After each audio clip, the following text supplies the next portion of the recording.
Well, before I go to the next sentence, if you have this book, the blue book, Mother's Comments, actually, if you don't have this book, if you have the collected works of the Mother, volume 6, the same things are, all these are there in volume 6 and in volume 4. So, this one that I am going to read out is volume 6, page 291 onwards, or in this one it is page 203. If you have this book here, please open 203. And so this is the same paragraph. I think I read out the same lines. So these lines are read in the class, and the question is, Sweet Mother, what personality is this, and when will she manifest? Mother says, I have prepared my answer. I knew someone would ask me that. Because of all things, this is the most interesting in this passage. And I have prepared my answer. I have prepared my answer to this and my answer to another question also. But first, I am going to read this one. It's so interesting to see Mother preparing her for her class, you see. So she knew what are the questions to be expected, and she would prepare in advance. She has even, you see, she says, I have prepared this answer and another one. That's why she had always told us, the teachers, she said, you must at least prepare 2 hours for every class of 1 hour that you take. So not that I follow that much, but somewhat I do follow the discipline. It's not just preparation, it's not, and I've seen I do read these passages before I come, and it's more, I feel, to be in tune. Preparation is more the inner tuning. Otherwise the words and all that you know, there's nothing much to look up the dictionary. And there's no book that can help you to really understand this. It's much more to get into the tuning, into the inner rhythm. And for that, yes, I do feel I try to practice that a little bit. So it's interesting what she said, she's doing it herself. You asked, what personality is this and when will she come? Silence. And this is my reply. You see, this is quote unquote, that means she has written it down somewhere. Mother says, she has come, bringing with her a splendor of power and love, an intensity of divine joy unknown to the earth so far. The physical atmosphere was completely changed by it, saturated with new and marvelous possibilities. But for her to be able to settle and act down here, she needed to meet with at least a minimum of receptivity, to find at least one human being having the requisite qualities in the vital and physical nature, a kind of super Parsifal endowed with a spontaneous and integral purity, but at the same time having a strong and balanced body in order to bear the intensity of the Ananda she had brought without giving way. Till now, she has not obtained what was necessary. Men obstinately remain men and do not want to or cannot become supermen. They can only receive and express a love cut to their measure, a human love. And the marvelous joy of the divine Ananda escaped their perception. So at times she thinks of withdrawing, finding that the world is not ready to receive her. And this would be a cruel loss. It is true that for the moment her presence is more nominal than active, for she does not have the opportunity to manifest herself. But even so, she is a powerful help in the work. For of all the aspects of the mother, this is the one which has the greatest power for the transformation of the body. Indeed, the cells which are able to vibrate to the contact of divine joy, to receive and preserve it, are regenerated cells on the way to becoming immortal.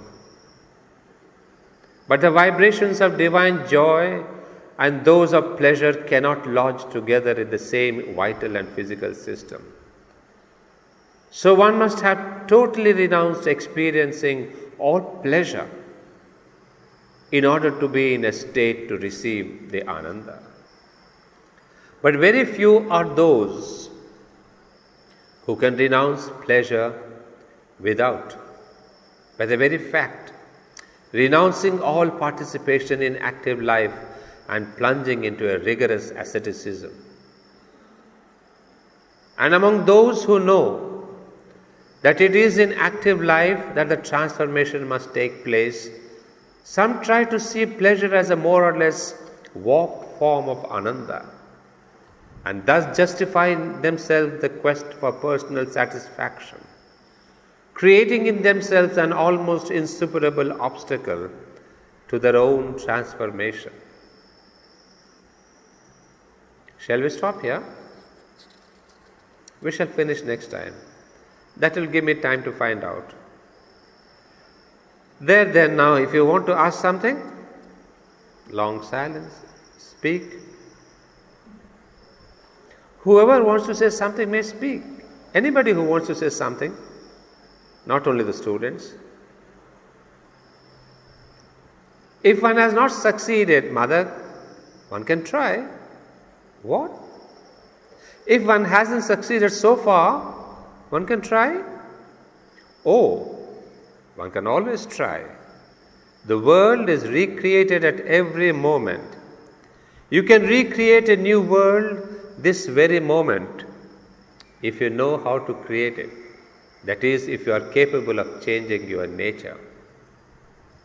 I have not said that she has gone away. I said that she thinks of going away sometimes, from time to time. But mother, she came down because she must have seen some possibility. She came down because there was a possibility, because things had come to a certain stage and the time had come when she could descend. In fact, she came down because I thought it was possible that she could succeed. There are always possibilities, only they must materialize. You see, a proof of what I told you is that it happened at a given moment, and during for 2 or 3 weeks the atmosphere not only of the ashram but of the earth was surcharged with such power, precisely with so intense a divine joy, which creates so wonderful a power that things which were difficult to do before could be done almost instantaneously. There were repercussions in the whole world. I don't think there was one among you who was aware of it. You couldn't even tell me when it happened, could you? When did it happen? Laughter. I don't know the dates. I don't know. I don't remember dates. I could tell you approximately like that. Perhaps if I consult my papers, I would find the dates. But I don't know the dates. These for me are things which all I know is that it happened before Sri Aurobindo left the body. That he had been told beforehand and recognized the fact. There was a terrible fight with the inconscient. For as I saw that the receptivity was not what it ought to be. I put the responsibility for it on the inconscient, and it was there that I tried to give battle. I don't say that this had no result, but between the result obtained and the result hoped for, there was a great difference. But I tell you this, you see, you are all so close. You bathe in the atmosphere. But who was aware of anything? You continued to live your little life as usual, didn't you? Silence. I think it was in 1946, Mother, for you told us so many things at that time. Right. Long silence. Sweet Mother, now that she has come, what should we do? What should we do? You don't know? You try to change your consciousness. Well, from there, please jump to page 211. There's in between some other question, but the same question continues here. Mother says, I thought someone would ask me, why doesn't she stay because of you? Since she has come at your call, why doesn't she stay because of you? But I have not been asked this. Tell us, Mother. For her, this body is only one instrument among so many others in the eternity of times to come, not having for her any other importance than what is given to it by the earth and men, and the measure in which it can serve as an intermediary to help in her manifestation and in her diffusion. If I am surrounded by people who cannot receive her, I am useless for her. This is very clear. So it is not that which will make her stay, and it is certainly not for any selfish reason that I can ask her to stay. And then all those aspects, all those personalities constantly manifest, but never manifest for personal reasons. Not a single one among them has ever thought of helping my body, and I do not ask them, for they do not come for that.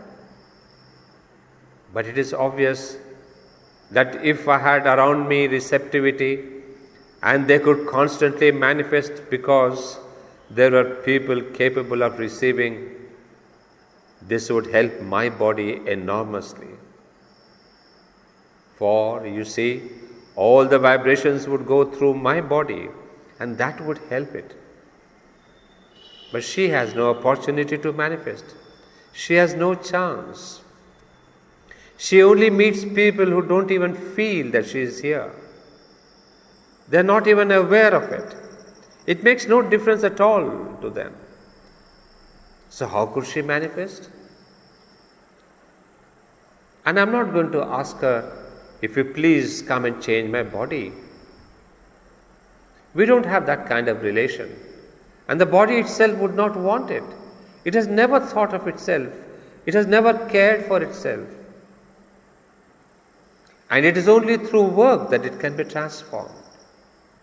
Yes, surely, when she came, if there had been a receptivity and if she could have manifested with the power she came with, even before her arrival, I can tell you one thing, that is, when I began with Sri Aurobindo to descend for the yoga, to descend from the mind into the vital, when we brought down our yoga from the mind into the vital, within 1 month, I was 40 at that time, I didn't look old. I looked younger than 40, but still I was 40. And after a month's yoga, I looked exactly 18. And someone who had seen me before, who had lived with me in Japan and came here, found it difficult to recognize me. He asked, but really, is it you?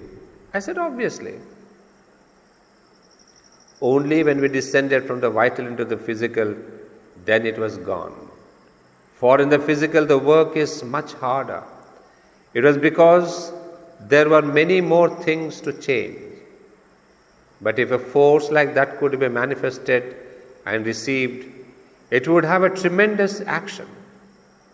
Still, you see, I'm speaking about it because I thought you would ask the question.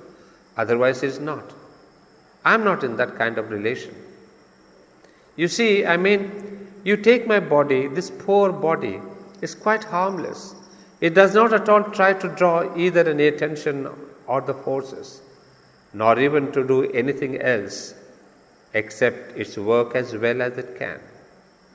And that's how it is, Its importance for the work is in proportion to its usefulness and the importance the world gives it. Because the action is for this world. In itself, it is one body among countless others. If you could have taken a small decision to feel your psychic, I wouldn't have wasted my time. This was in 1954. The message remains the same. I suppose the same message even today. If you could have taken a small decision to feel your psychic, I wouldn't have wasted my time. It is. I think she has said this a million times to all the children, to all her letters, to all her devotees. Just take a decision to feel your psychic. To me, as I've told you before, she told me in a different manner. She said, while you grow up, the lam, the psychic being, comes out often. She says, "Voilà, je suis. Look at me." So she was explaining some things about life, and she says, the soul comes to say, "Voilà, je suis. Look at me also. Don't just look at the world." So the same message, to feel the psychic being, to look at it. You see, be it 1954, I have people who have told me in the 40s, the only thing worth living for here in this life is to feel, to realize your psychic being. Constantly she has been hammering this single sentence to every person.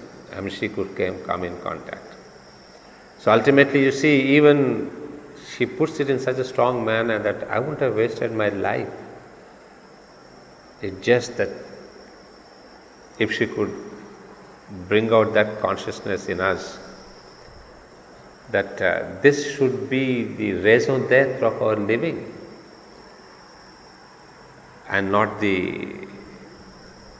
it's not the question of but as Sri Aurobindo writes, there must be external activity and internal change. But activity is based on a spiritual change, be it the social, educational, political, whatever. So he wants to see the outer activities more, he puts the word reflection, but we could also say more as a means to the inner growth. So activities per se lose their spiritual values if they do not have this contact of the spiritual. Well, it could be useful for the world, saying, "No, I'm building this, I'm building the great center," and all that. But for one's own self, I think all these activities need to reflect. So one thing, if you have noted in this reading, is what I was telling you, the importance of this personality of Ananda for the supramental transformation. So she is also saying, yes, if only she is here, she works with me, the body would be important, and as again this eternal spiritual law, there must be some recipient. She says there's not one person here upon earth who could have received this personality. So not that she has gone away, but she doesn't have chance to put down her feet upon earth. And now in this light you realize why Sri Aurobindo had to give up his body for the bringing of the Supermind. All these great personalities or the forces or the consciousness, they require a physical hook to come down and touch the earth. I mean, we have stories in our Puranas how the Ganges, the goddess Ganges, when she wanted to come up on earth, she said, I need some place where I can first come down upon earth, otherwise earth would be shattered. Such is my force. So Shiva, the Lord of transformation, he offers his head. We call that Jatayu, that means his hair, his head. So that the head absorbs first the impact of the descent of the goddess called Ganges. So similarly, Sri Aurobindo too had to offer his body, otherwise the earth would be shattered. So similarly, again here in the case of Ananda, she is saying there has to be some recipient. And if you noted, there has been a phrase en passant where she says there has been a revolt and a reaction from the earth. Well, elsewhere, you see, this he says it was in the year 1946. I think Meera Jyoti knows best what was happening in 1946 in those years. Meera Jyoti, what was happening in 1946? 1944.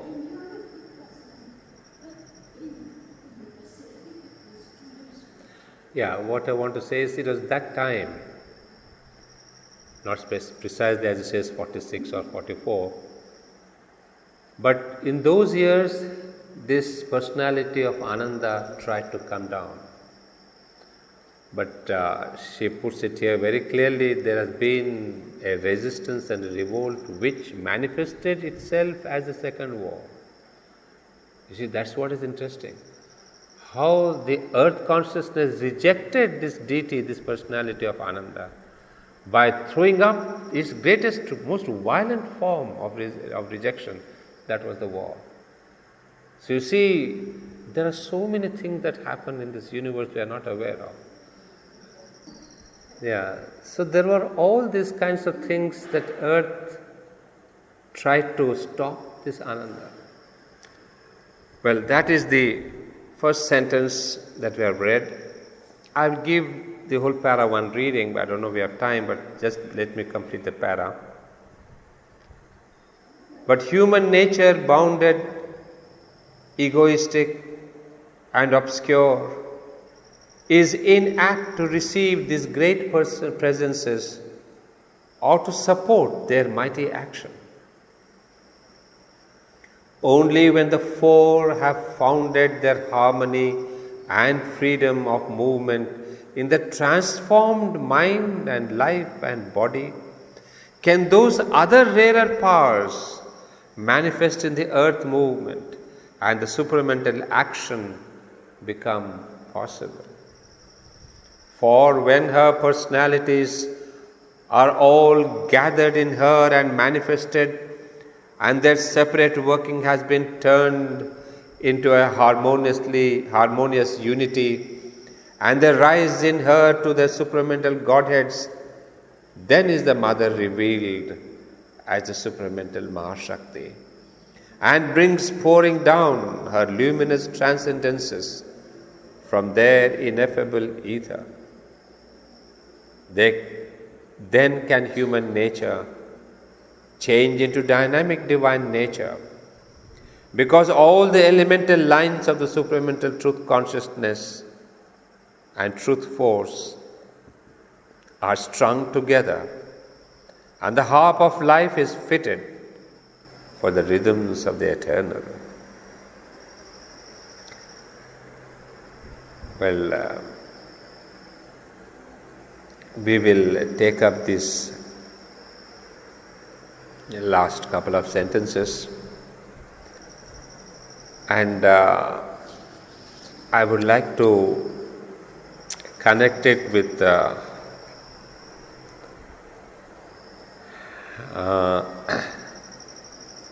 what we have come to know in the context of Auroville about the misunderstanding of the 12 powers of the mother.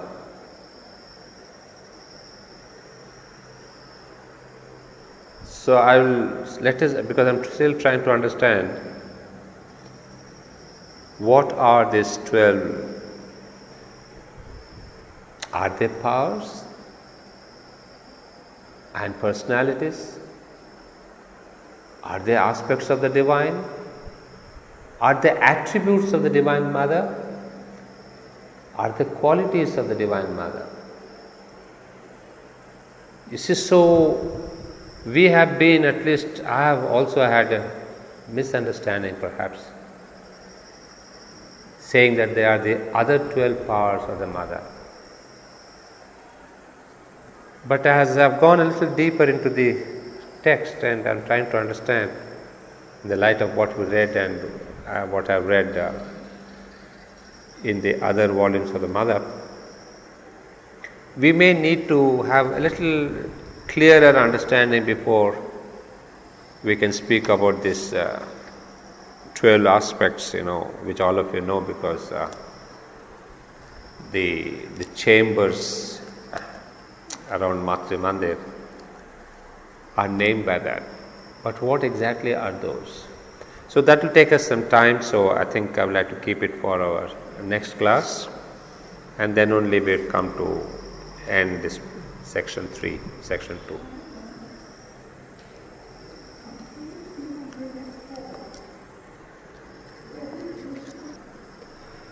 A kind of super Parsifal, pardon me? Well, I know this is, as it says here, spontaneous. I mean, is it a Greek origin or the Parsifal? From? Yeah. An opera.